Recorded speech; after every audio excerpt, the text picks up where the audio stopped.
Yo mga idol, kumusta? Mandrigma Sports TV nga pala. Ating mag-usapan, breaking news, Barangay Nibra, Cedric Wilfield, inaaprubahan at Riley Grigsby may inamin. Dapat na nga bang magpapalakas? So ilang araw pa lamang po ang mas hinihintay ng lahat sa laban ng ating Barangay Nibra kontra sa Blackwater Bossing. Mas lalo pang hinahandaan ng ating Jinkings ang oponan ng Barangay Nibra kung bagsak pa rin ang ilalaro ng Jinkings. Talagang may tsansa pa rin na hindi na makakapasok maskin sa quarterfinals. Ang mas tamang dapat gawin, matutuloy na nga ba na magiging malawakang trend ng Jinkings? Ang gusto sana na makuha ng ating Barangay Nibra, ito si Cedric Wilfield. Magiging big factor na nga ba ng Barangay Nibra dahil mahusay rin pagdating sa outshot shooting. Ito ang nasabing player. Ito na rin ang pinuntirya ng ating Barangay Nibra. Alam na natin lahat mga idol kung ano ang kayang gawin sa nasabing player pagdating sa outshot shooting.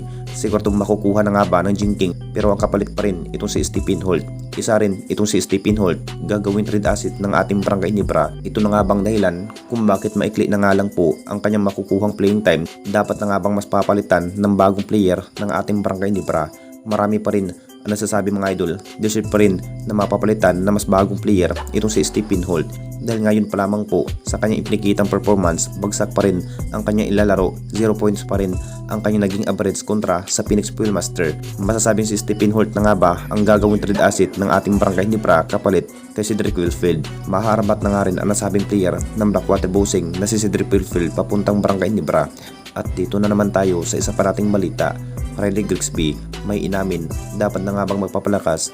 Alam na natin lahat mga idol, isa rin itong si Riley Grigsby mga idol sa mainit pagdating sa opensiba.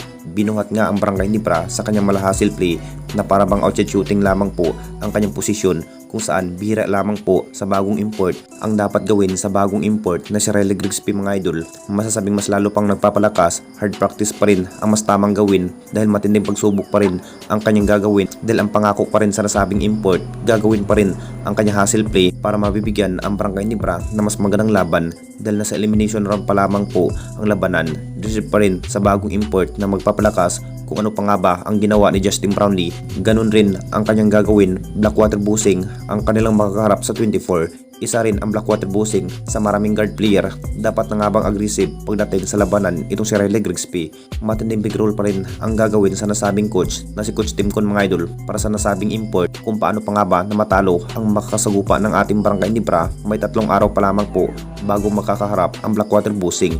Mataas-taas na araw pa lamang po para makapaghanda itong si Riley Grigsby. Inamin pa rin sa bagong import, nag-a-adjust pa lamang po itong ang bagong import sa unang laban kontra sa Phoenix Fuelmaster. Anong masasabi ninyo mga idol tungkol sa ating video?